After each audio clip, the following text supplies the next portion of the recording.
guys, welcome back to the channel. As usual, I am your host sellssi. We're preparing for a possible move for Kudus Mohammed. He was making the trend, and it was not because of his move or a potential move for that matter. I'll give you an update on that. Last West Ham have stepped up their efforts to sign the Ghanaian, but a post was made on social media concerning the fact that negotiations with Kudus Mohammed's team is becoming quite difficult, and that is why he is trending. His response to those negotiations and that tweet that was made a couple of hours ago is what is making him trend right now. That being said, he is a person of interest for West Ham United, who have stepped up their efforts to sign Kudus Mohammed.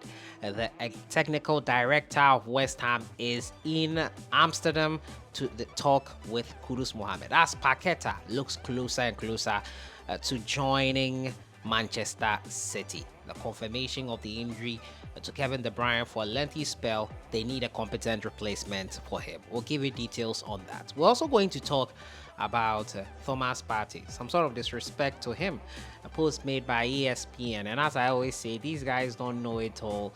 They sought to compare the midfield trio that Chelsea and Arsenal would have if they finish the signing of Roma Latvia. And the Partey was not included in Arsenal's midfield trio. Disrespect? Well, we'll look at that today, and we'll talk about Chelsea also coming into the Kudus Mohammed race once again. As usual, subscribe if you have not.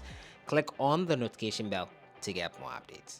Chelsea are in the transfer news once again, and it involves Kudus Mohammed, but that is only because their attempt to go in for Michael Olise of Crystal Palace did not work. Olise ended up signing a 4-year contract extension with Crystal Palace, as the approach that Chelsea used to get in contact with the player was not palatable. Crystal Palace threatened legal action, and Chelsea pulled out of that deal. Olise is now a Crystal Palace player with a 4-year contract extension. He's important to their cause, and Roy Hodgson needs him for the season, and hence Chelsea are back in the market for a player like Kudus Mohammed. But that being said, West Ham United have also stepped up their efforts to sign the Ghanaian.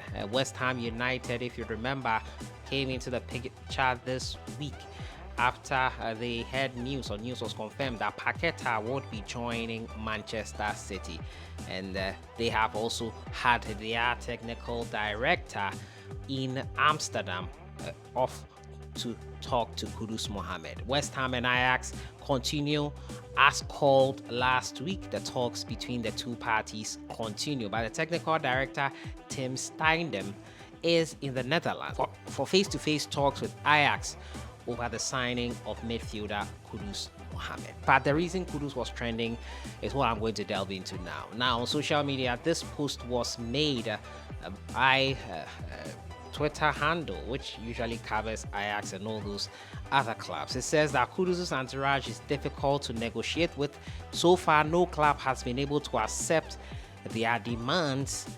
There was a principal agreement between Ajax and Brighton until Kudus, well, the tweet has been deleted, and this is a screenshot that we got. And Kudus commented on this. He quoted this and said, "Cap and bullshit." This essentially means it's a big lie, and that is not the case on the ground. That tweet has been deleted since, and it looks like Kudus wants to clear the air. It is not about clubs have come in and they could not come to an agreement, and his parties are difficult to really talk to, but Kudus is clarifying clearly here that that is not the case.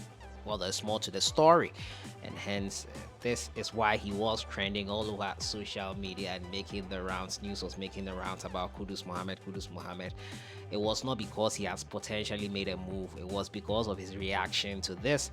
It is not true. It's not true that his party is difficult to negotiate with, and that Ajax had an agreement in principle with Brighton, and Kudus' party have been difficult and back and forth and all that. He thought probably he needed to clear the air on that, and we appreciate him for doing that. I think sometimes when communication of these sorts are brought out, we take a hook, line, and sinker without questioning the source, what the import of the communication is coming from, and all that. I think it's just great that we have this clarification. That's not the case. And Chelsea are also back in the race for Kudus Mohammed after Olise did not work out. So anything is possible. It will all depend on Kudus Mohammed now, but he is open to the move to West Ham after the Brighton move did not work out. So West Ham is still an option for him. Chelsea look like they might be entering the competition for Kudus Mohammed once again.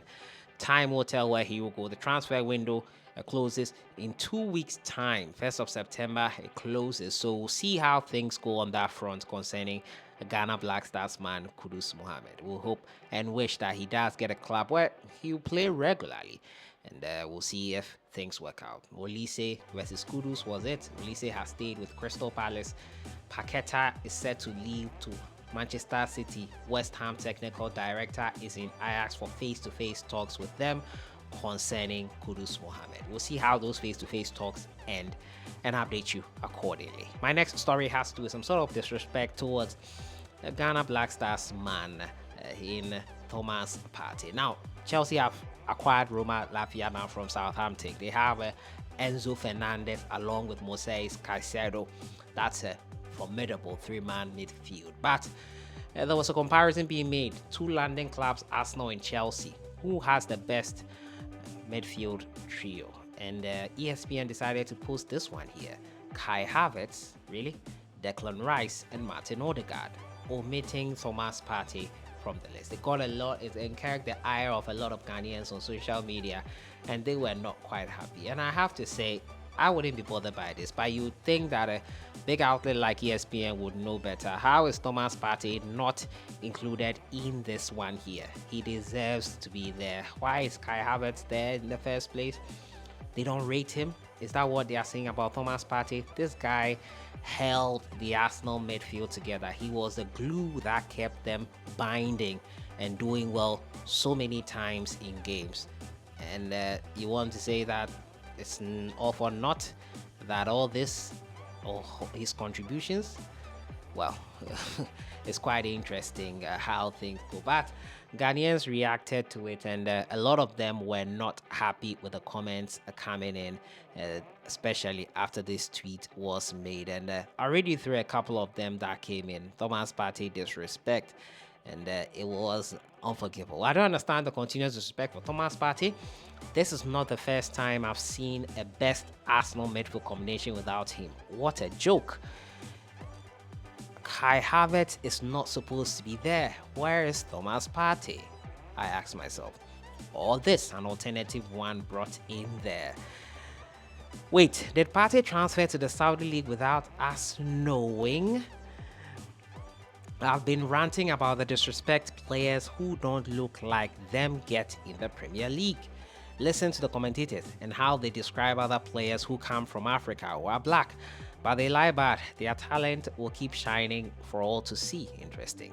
Thomas Partey, Partey should be there, not Kai Havertz. Clearly an opinionated one, probably to get a lot of engagement for ESPN. And since people are being paid now on X, formerly Twitter, this would rake in a lot of revenue. Replace Havertz with Partey. Havertz, really? Yeah, clearly, I think this is a ploy for ESPN, who are now going to feed on engagement to make money, to get a lot of money. But hey, their opinion, probably just, as I said, to make more money. But let me know what you think in the comments box. If you agree with them, I do. I think it's just disrespectful that Partey was not included. So that has been it for today. Talking to you about Kudus Mohammed, why he was trending. He is still trending. West Ham United technical director in Ajax Amsterdam to talk with them face to face. Chelsea could be back in the race after their deal with Olise was not able to bear fruits. He has signed a 4-year extension with them, and Kudus clears the air on negotiations between him and his party and other clubs being difficult. He says it's bullshit and cap is all lies. It's not true. Still has been it for today. I'll see you guys in the next one. Have a great week.